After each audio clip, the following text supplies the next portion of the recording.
Tyler, it's super hard to run a gym with more than 300 members. Tell me about it. I've got 2 of them going right now.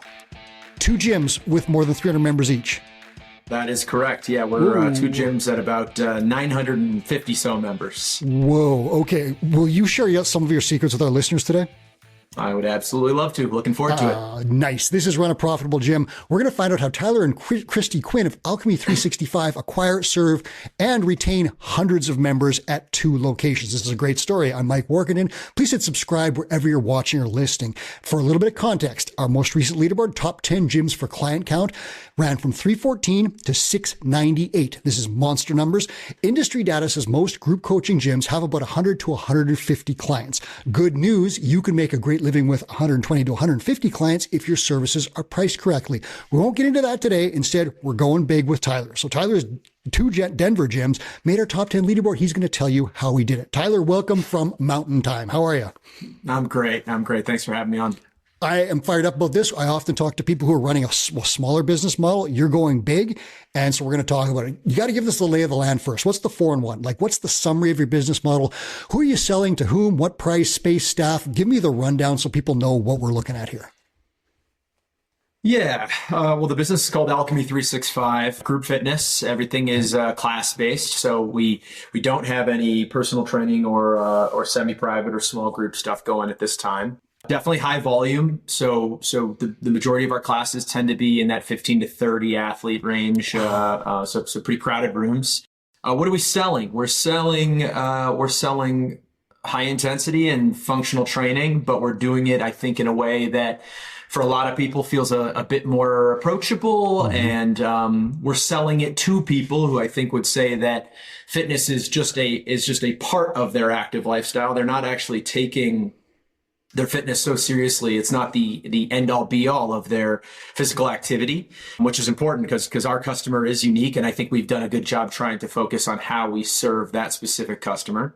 Mm-hmm. What do we say? 4,500 square feet. You asked about size of our spaces. So about 4,500 square feet. We have 2 closed off training classrooms. So our facilities sort of mimic a little bit of a yoga studio model where, there's a designated lobby space and you actually enter the classroom. It's not just necessarily open floor space. Okay. We've got about 45 staff members, 4 full-timers, and then just a bunch of part-time support staff members, a lot of coaches, and then some sales and marketing, and we've got some admin, and we've got some folks doing other things, but almost entirely on a part-time basis, except for those 4 FTEs. Yeah, and I think that gives you the general idea. Did I miss anything?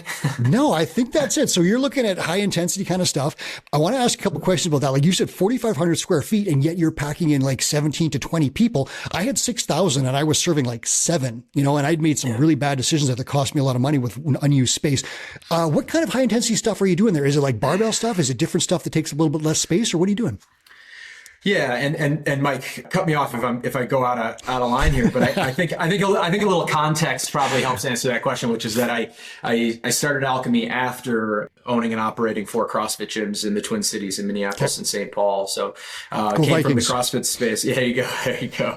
Came from the CrossFit space, and when we were playing with the idea, we being my business partners and I, when we were playing with the idea of launching a new concept called Alchemy, we were pretty focused on optimizing space for one, and 2 was how do we differentiate a little bit from CrossFit? How do we make sure that if we start something new, people don't just see it as some sort of perversion of CrossFit? We wanted to sort of forge a little bit of our own space to play in, and so we actually created a piece of equipment called the Torpedo, which looks like a dumbbell with handles on the outside. And so what it allowed us to do was give people who had at that point really never been under a barbell an opportunity to put 2 hands on an implement and do things like a push press or a power clean. I put an asterisk on that for the Olympic weightlifters out there, but something that looked like a power clean, something that looked like a push press with a 2-handed implement. It also allowed us to swing it like a kettlebell and then hold center handles like a dumbbell. And so all of a sudden, a human being got a parking space inside of our class that was about the size of a yoga mat. And that completely changed the operating model for us, because instead of needing 4,500 square feet for 7 people, like you were talking about, our classrooms are 2,000 square feet. And yeah, we're getting 15, 20, 25, 30 people in a classroom. Wow, what a fascinating way to solve a crazy problem. Because we realized before the show that we'd actually met each other back in, I think, 2012, when I was coming to cover a CrossFit Level 1 seminar at your gym. And I saw one of your new facilities. And like back in the day, the big plan at that point was to like go as big as you can and fill it with a monster amount of people. And like I kind of met in the middle and picked 6,000 square feet, but it was still way, way, way too much. And now we're looking at the other end of it, where there's a lot of gyms that are around now. They're operating in like 1,200, 1,500, 2,500, and their revenue per square foot just dwarfs what I did. And like their rent is smaller, and like they're doing all these amazing things. And so you found a way to not have to have that much space and serve large numbers of people. Because listeners, I'll tell you this, state of the industry data is coming out again this year. I can tell you without doubt the average group group class sizes, 7, maybe 7 people across the entire fitness industry. This is data from Wodify. This is data from Two Brain Dashboards, data from surveys, like thousands of gym owners. 7 people. That's the average. Most gyms are not able to get 15 people in there. So if you're building around a giant model, you better have a plan like Tyler's got, because it's not going to work in a lot of situations. I couldn't do it. Chris Cooper couldn't do it. Tyler found a way. So do you sell the Torpedo? We don't anymore, and I'll tell you. So the pandemic, not to pull that old sob story out. But it's there. We were wholesaling the Torpedo prior to 2020. So we were selling to gyms, hotels, apartment buildings that had little gyms inside. We were doing a pretty good little business there. We also had an online concept called Alchemy Anywhere, which was oriented around this one implement, and so we were selling direct to consumer as well. We've kind of put that on ice. So we still own the patent. We still have the manufacturing rights, but we're not really totally sure what to do with it post pandemic. And just to comment, what I'll tell you is, I wish I could go back and go even smaller, right? So back to the square footage conversation, because even from 2015 to 2020, in the ramp up phase of Alchemy's growth, we were still falling into the trap of chasing larger and larger, more expensive spaces, more costly build outs. And now in retrospect, I look back and I go, boy, I still see areas where I could have shaved 500, maybe even 1,000 square feet out of each of our facilities and not had any impact on the customer experience. And so if anyone's listening, it's like, just constrain your thinking and restrict yourself down to the smallest footprint possible. Yeah. And Chris, that echoes what Chris has said. If you can just start small and don't expand until you're bursting at the seams, and do it then from a position of strength, because every time you expand, you've got build out costs, relocation costs, paint costs, branding costs, all this other stuff, more heat, more everything. And like all of a sudden your profit margin goes down. You can build it back up, of course, but if you just make the wrong decisions, like I'm going to 12,000 feet from 2,000, which a lot of CrossFit gym owners did back in the day, you can end up with a horrible lease, a vacant facility, and all of a sudden no money in your bank account and you're gone. And that happens to too many gyms. So let's talk about this. So let's talk about client count, because that's what we're here to do. How has that changed over the years? Have you like started out with smaller numbers and built up? Did you go big right away, or how have you built to these impressive numbers? Yeah, well, let's think here. So you're asking me to go back 10 years. So I'm trying to noodle on exactly how this evolved. Because we tread the same path, and like you took a very different approach and you're at a different spot. I'm so curious about this. Yeah. So when we before we opened, when we were teeing up this idea of Alchemy, it was initially just going to be a class offering at our CrossFit gyms, right? It was just like, you hear people talk about try to solve basic problems for your customers. And we had some people who were leaving our CrossFit gyms and basically saying, look, I'm not interested in having my exercise be competitive. I'm not interested in some of the Olympic weightlifting or some of the more marginal gymnastics movements. And so we just thought maybe we can offer a class, a service inside of our CrossFit gyms that will take care of these people and these needs and keep them around longer. So we started just testing it, free classes, this had nothing to do with your membership. Anybody could come in, bring a friend, whatever. We just wanted to beta test what we were coming up with. And what we found, I'd be finishing up my 5:30 p.m. CrossFit class with 7 to 10 people in it. And then the door would start opening and closing. And by the time the 6:30 test class rolled around, there'd be like 50 or 60 people there. Whoa. And so that was when we knew, okay, well, there's something attractive to a lot of people. And so right off the jump, we started to build our business model around this idea of how can we get to $1 million units, right? We wanted to have each unit be $1 million. And so we had a membership goal that was going to drive that revenue objective at each business unit. And that's kind of the way we sort of triangulated around how many members do we want? How much space do we need? How do we service them? How, it just kind of all worked around that number. And that wasn't drawn out of a hat. We did have big aspirations about scaling the business up to be, a national player. And so we were meeting with private equity and a lot of private equity advice was that's the standard, that $1 million per business unit is the standard. And I'll tell you, I look back on that and I think that was bad advice for us to try to chase. It was the wrong thing for us to focus on. And I think it drove us to make a lot of really bad decisions during our initial growth years. Wow. So I'm going to point out one thing that I think you did that was brilliant, and I'm going to ask you a question about your mistakes. Sure, yeah. The thing that you said that was really, really cool was that you started with an idea of like, what do we want these gyms to do? And then you worked backwards from that, because I started with an idea like, I want to teach squats. And then I worked from that, and like, there was honor in what I did, but like, there wasn't a lot of business sense in that. And like, my results showed that. You went the other way. And this is what we recommend to gym owners now is like, what do you need to make? This is the number. How do we work back from this? How many clients do we need? At what price? What's the marketing plan? How do we fill it? How many leads do we need to close this many sales? And then the whole thing is just this daisy chain of business metrics that didn't exist back in the day. So you did a great thing. And here's what I want. Here's how I'm going to do it. Tell me about a couple of the mistakes. What happened there that didn't go according to plan that you said like, I should have maybe done it differently?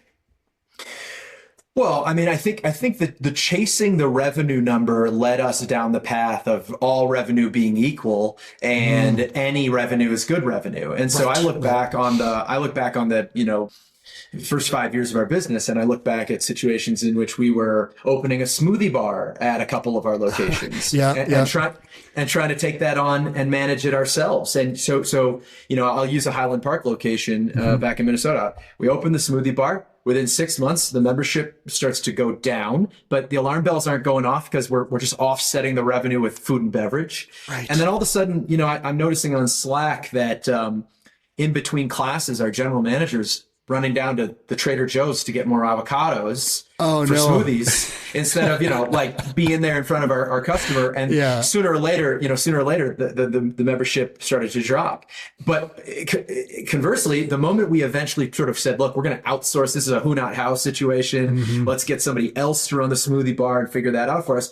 It just rebounded. That's an example of us chasing all revenue at all costs. We sold longboards with Alchemy branding on them. We were doing Alchemy retreats and getting people running marathons in Iceland and climbing Kilimanjaro, all through the Alchemy brand, because it was all this, how do we just generate revenue and build this lifestyle brand? And I think probably what we should have done was said, and this is pretty fundamental business advice, I think, which is like, figure out what you can be great at, do that thing, and don't start chasing all the shiny objects that are available to you just because you're having success in one area. So that's probably the biggest mistake. But I also would just say, you talked about how we were smart about backing into our goals. That came after a lot of hard-earned lessons. I mean, I don't think we did that in our CrossFit business. I wanted to teach squats just like you. I wanted to teach CrossFit. Yep. And so it took like a second try and rebooting a new business and thinking a little bit differently about it that allowed us to hopefully make better decisions than we had made the first go around. Okay, so that's the history. That's very interesting. With these two facilities that you've got now, did you scale up to these member counts very quickly? Or was it like a chunk, or a slow build? Or how'd that go?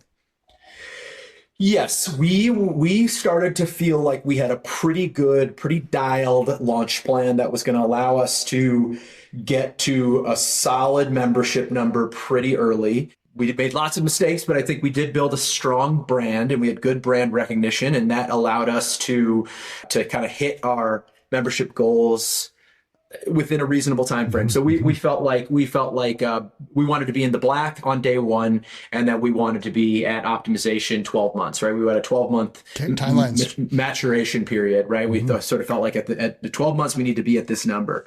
And I would say for the most part, our new studio launches, we were able to accomplish that. And so So yeah, it was relative. I mean, I would call that relatively quick. Getting to 500 members at Low High, which was a new studio in a new market, not in our backyard.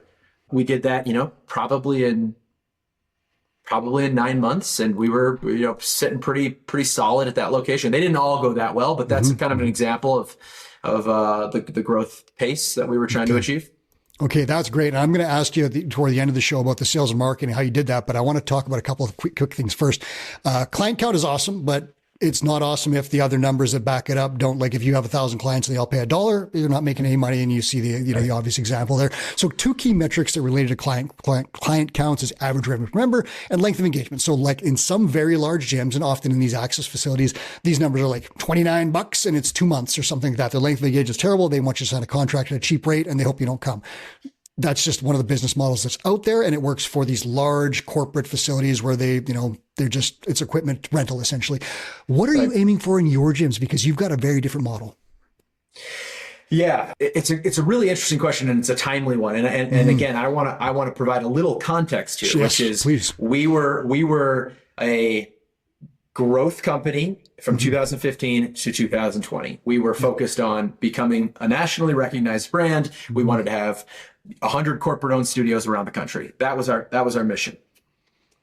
In 2024 and late 2024, my wife and I ultimately made the decision to close down 7 of our 9 operating studios. Whoa, okay. And I don't know if you know that. So it was a matter of feeling like 4.5 years post-pandemic, the industry has changed so much. And I bet a lot of your listeners can know what I'm talking about. The industry changed, and even the customer changed. Yep. And we had a lot of residual modeling that just didn't reconcile with a post-pandemic world and the industry trends. And moreover, I think my wife and I we were 10 years older, and we just thought, do we want to be flying to all these different cities and opening cities? Is that really even what we want to do? So why is that relevant? We have made lots of changes over the last 12 months to downsize and refocus and think about our business differently. It's part of the reason that we ultimately swapped software providers. We went from MindBody to, I don't know if, Wodify is our new software provider, and they've been a huge partner in us sort of rebuilding our business smarter. It's part of the reason that we've plugged in with TwoBrain, because we're not even sure we remember how to run a 2-studio business in one market. It's like, I couldn't remember what that was like. And so that's a lot of context, because you're asking these really great questions about arm and leg. And Alchemy today, right now, we're sitting at about 134 average revenue per member, length of engagement, roughly 16 months. What are we aiming for? As I was thinking about this conversation, I wrote down, like, there's no ceiling on what I want to achieve on those numbers, but all of a sudden we're thinking about those numbers as more critical, more front and center than we had been, right? Where historically it had been volume, it had been about number of units and just top line, and just show investor types about how robust our business is. And now we're trying to run something that is actually healthy and profitable and sustainable. And so now, working with Peter at TwoBrain, and we're able to start to tinker with our business in a way that's appropriate at our size now to drive those numbers up. So 134 and 16, that's the short answer. Yep. But I gave you a lot of context. Hopefully but it's so helps. Needed.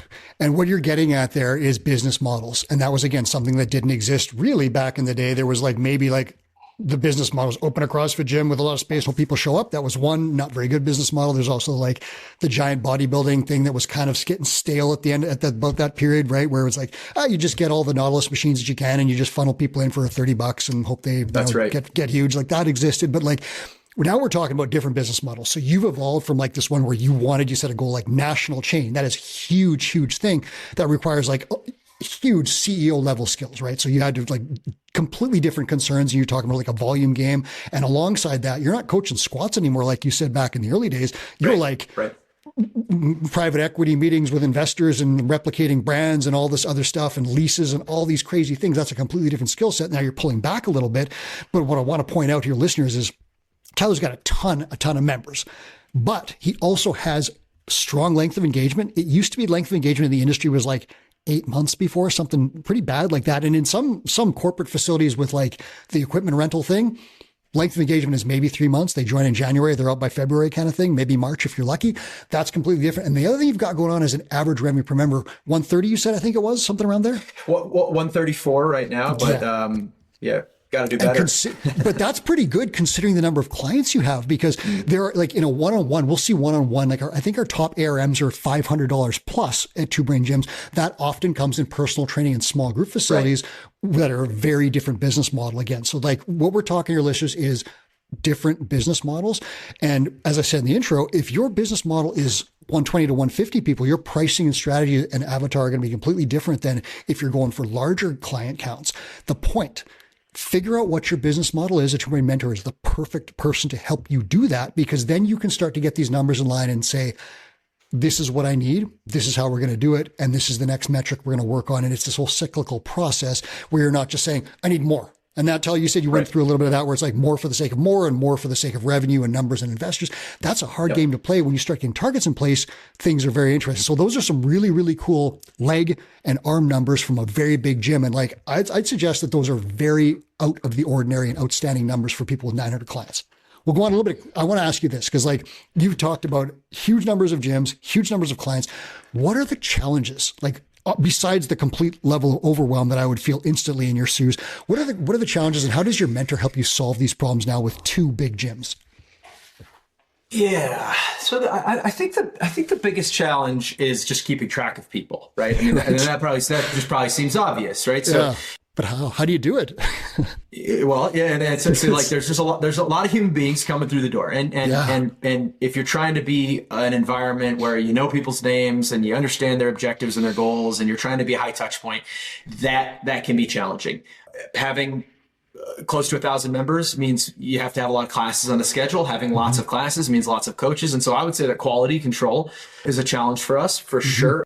You know, we talk about how the part-time group fitness coach is a bit of a transient population, right? Those people come and go. Yep. You're constantly trying to backfill with good coaches. And for us, it feels like, I mean, maybe not on our heels, but certainly not on our toes, where we're always a bit reactive and feeling like the quality of our coaching staff is never quite where we want it to be. We always want to drive that to be better.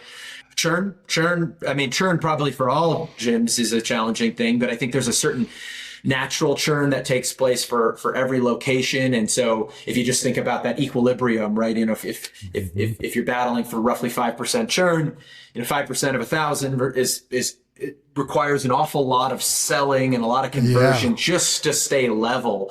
And so it feels like you're on a treadmill that's just a tiny bit too fast for you. You know, like you can keep up, but it's not comfortable. And you're always wondering, like, how do we increase efficiency in this machine? Your question was, how has our Two Brain mentor helped? And you were with Peter Verstoven, correct? Correct. Yep. Yeah. Yep. He's run some big facilities, $1 million guy. Yep. Yeah. Yeah, no, it's been so much fun. I mean, we have to be careful to stay on agenda, because we like just shooting shit and going back and forth with each other. Yeah. I think one of the primary themes, given our size, has been, how do we take all these best practices that Two Brain has uncovered, developed over the years that they've been doing the work that they've been doing? How do we take those best practices and how do we apply them in a way that works for our business at our size? So something like a no sweat intro, like what does it look like when, based on our first time attendance and the number of folks we're trying to draw in just to offset that churn of, 5% at 1,000, how do we do that in a way that actually still works inside of our business? And so a lot of our work it's almost been like it's like a translation effort. How do we take the best practice and translate it into something that doesn't feel quite so manual and can be applied inside of our business? You got to scale a little bit, right? Because you're one of the bigger gyms. You got to scale it. You got to scale it a little bit. Yep. And here again, I mean, not to, look, the software transition for us was a huge deal. And I think that as good as the Two Brain mentorship has been for us, I think the other part of the equation has been, we joined up with Wodify, and the software, they've been able to bring some technology into our business to help us manage athlete check-ins, promotions, retail, the kiosk system, their workflows. So I'm taking Peter's solution, Two Brain solution, and I'm oftentimes going to Wodify as our like total side-by-side tech partner and saying, look, here's this thing that I'm trying to do. I really think the value is there. How the hell am I supposed to do this based on our new visit volume or based on this? And what I've found is that the combination of the great tech along with best practices is sort of the breakthrough opportunity that we've been looking for. And that's cool. And that's, one of the reasons I mentioned our State of the Industry report, working on it right now. It's going to come out in early November. Wodify partnered with us to give us all the data. And it's anonymized data. We don't see what gyms have, but we know that across Wodify gyms, this many people show up to classes. This many people, this is the demographics. And so we see all that data in a raw form, and we can put out this industry leading report. We partner up with Wodify and Kilo to do that. And that's the idea, is finding, you've got these best practices. How do you scale it? How do you use software, to figure it out and make sure that it works for your business model? And for you, like, that's an incredible thing. Cause like with 120 to 150 clients, you could literally manage client journey and goal review sessions and no sweat intros on a spreadsheet if you really wanted to. There are better ways to do it, but you could do that. 500, 900 clients, that's not going to work anymore. It gets pretty gnarly. So that's a really interesting way that you've got to find the technology to link the best practices up with what works at ground zero. So I love that one. Let's not delay on this one anymore, because you've mentioned a couple of times, and this is like where this is a big one. You've talked about clients and churn and replacement and so forth. So sales and marketing, I know now if you're talking, you got to replace 50 clients a month to break even at your current number, that's a huge pressure. How are you doing it? Like, how are you finding, closing, and keeping so many clients? Yeah, I mean, so everyone's heard the term "death by a thousand paper cuts." I sort of feel like it's like success and culture and team building, et cetera, by a thousand little data points, right? Like these little things that kind of combine and add up. So I think brand awareness is huge. I think we've done a lot of work to build our brand out inside of our markets so that people at least are aware of our existence. Through advertising or what? Yeah, advertising, but also a lot of organic stuff. So a lot of, we do an immense amount of offsites, pop-ups, freebies, special events. And I know that, Two Brain is they're a big proponent for this, right? Like this is a huge low cost way of building your brand inside of your market, is just put yourself outside of your gym, out into the world, and let people interact with you and interface. I think 70% of our first visitors are still coming in as referrals or buddy passes. Are you serious? That's huge for a gym like yours. Serious. Wow. So as much as important as paid ads is, and as important as advertising is, it's organic still drives the majority of our first-time visitors and still drives the majority of our opportunities to sit down and sell our products to prospects. Wow. So, and then, when we do our paid advertising and when we are speaking to our customers, one of the things that we really focus on, and there are 100 different terms for this. We use the term 3 uniques. It comes from an operating system called EOS. So our 3 uniques are just the trifecta of things about our business that we believe, in combination with each other, we do better than anybody else in the world. And so what we have done what we've been mindful of is clarifying what our 3 uniques are. And then repeating that storyline over and over and over again, and just doubling down on it. So when successful franchises pop up a block away from us, and that's happened so many times over the last 10 years, Barry's and Rumble and The Yard, and like they're a quarter mile away from us, it always causes this little blip of anxiety and a little bit of fear and a little bit of scarcity mindset inside of us. And then you remember, there are plenty of people out now in Denver, but it used to be Minneapolis and Denver. There are plenty of people in our market who are looking for precisely what we do. And so now is not the time to try to emulate our competitors or try to pretend we're something we're not. Now is the time to double and triple down on exactly what we do best, why we do it, and who we do it for. From a sales and marketing standpoint, the tactics are one thing, going out and doing organic marketing in combination with some good, effective pays. But I think like what you're saying and the way you're presenting yourself to prospects is just as important, perhaps maybe even more important. And as a total aside, and I don't know if this matters, but I invite any listener who's out there and interested in this, open invite to come take some classes at Alchemy. If you ever find your way to Denver and you want to pop in and, look me up and let's have a cup of coffee and talk about your three uniques in your particular facility, because they're not like anybody else's. They are yours and yours alone. And I'm writing some content right now about some of this that's going to be coming out called the Fitness Founder Series. It's just going to be an open source content on how to do some of this work, including defining and articulating your three uniques for your prospects. And so I don't know if Two Brain has a different, language set or angle on that, but I think just knowing who you are, what you do, who you do it for, and why you do it is a very, very important part of your sales and marketing efforts. So that's a long-winded answer. Sorry about that. But you nailed it there. And the Two Brain version essentially is like, what is your avatar? And every successful gym owner that I have from our leaderboard that comes on the show, I ask them, and I did it to you as well, what's the 411 in your business? Who are you serving? Who are you serving? What are you selling? And every successful gym owner can rattle that off in about 20 to 30 seconds. And it's very clear. I serve 25 to 37-year-old, predominantly females who want to accomplish this, and they're all busy professionals, or any variation thereof. It's something like that.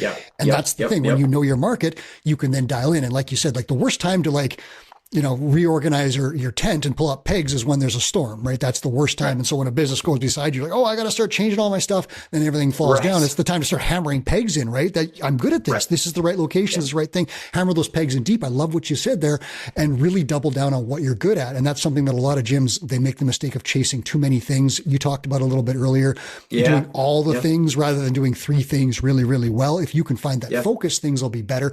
Here's something, listeners, that I want to point out. Tyler's got like about 900,000 members, and he just said he's operating on organic and referrals more than paid advertising. That's a really fascinating thing. And if you think about it, the more members you have, the more referrals you should get, because every person in your gym should connect you to at least one more person, if not two or three, if you're really good at that referral process.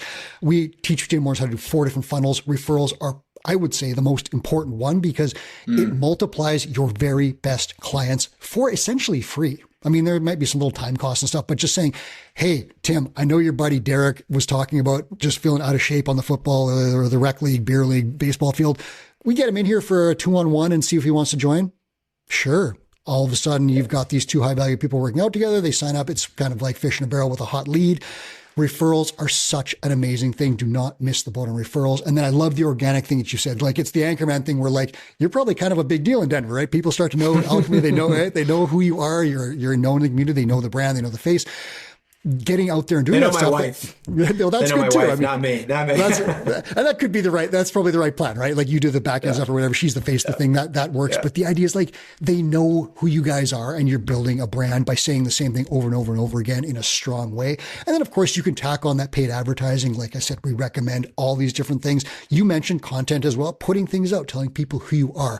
I want to ask you this one, because this is the last one I'm going to ask you. I'll let you get back to running your business. But length of engagement, you've got like 900,000 people. How are you keeping that number of 16 months so high and driving it up? Like, what are you doing specifically to keep these people? Because it's so easy. I started to lose people at 200. You've got 5 times that. How do you keep them? It's a timely question, because our last mentor call with Peter, that was the theme, is like, what are the actions that we're going to take to drive that number up even more?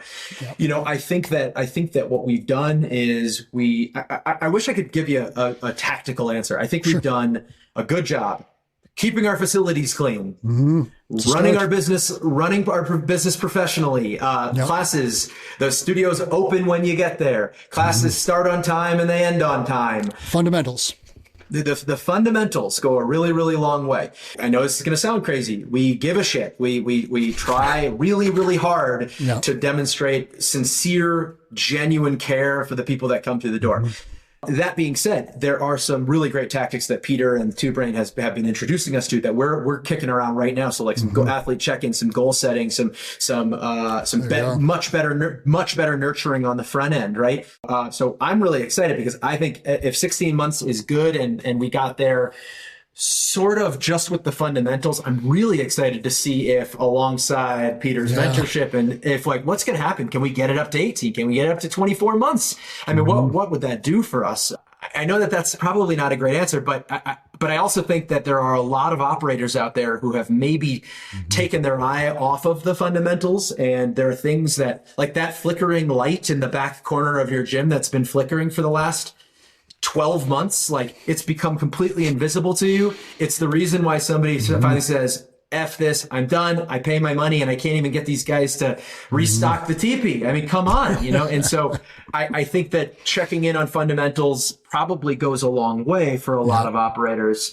Overlay that with good tactics, which is something that I'm excited to be doing in the next 3, 6, and 9 months in our business. Yeah. So that I hit you right there with what you're talking about with Peter, literally right now. Like you said, 16 months, you got to a great spot. The top True Brain gyms are 24 months. So that's a length of engagement that's life changing, where our client has now built a 24-month, 2-year fitness habit, will probably keep training for the rest of their lives. You've changed the life. Your lifetime value for that client is monster at that point, because you're going to go, when you hit that, it's going to be 8 more months at $135 or whatever it is. So do the math on that, listeners, times 1,000 people. Like these are huge numbers at this point.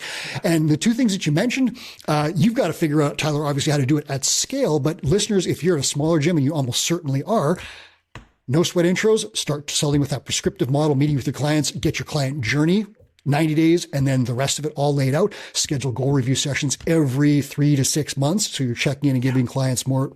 Everything there increases length of engagement, lifetime value, average revenue per member, all of it, and your sales and close rates will go up. So I'll tell you, that is the secret sauce for that number. Tyler has got the challenge of 1,000 people and major staffing things, because he's got so many people. He's got to figure out at scale. If you've got a smaller gym, you can do that, but master the fundamentals first. Build that 120 to 150 client gym, make it amazing. Then if you want, scale up like Tyler did from a position of strength. The world is your oyster. Don't go big too soon. That is the one thing I'll give you this. Tyler, this has been awesome. You've given us a ton to think about. I'm not going to keep you any longer from this, but thanks so much for showing us inside 2 incredible businesses. And I'm excited to see where you'll be in about a year. And if that length of engagement goes up, that'll be awesome. I'll keep you informed. Thanks a lot for having me on. It's been a pleasure. And I do want to connect with you again about this, because I think it's going to be a pretty cool story. That was Tyler Quinn. This is Run a Profitable Gym. I'm Mike Warkentin. Thank you so much for watching or listening. Please hit subscribe on your way out the door so you see more shows just like this. And now here's True Brain founder Chris Cooper with a final message. Hey, it's True Brain founder Chris Cooper with a quick note. We created the Gym Owners United Facebook group to help you run a profitable gym. Thousands of gym owners just like you have already joined. In the group, we share sound advice about the business of fitness every day. I answer questions, I run free webinars, and I give away all kinds of great resources to help you grow your gym. I'd love to have you in that group. It's Gym Owners United on Facebook, or go to gymownersunited.com to join. Do it today.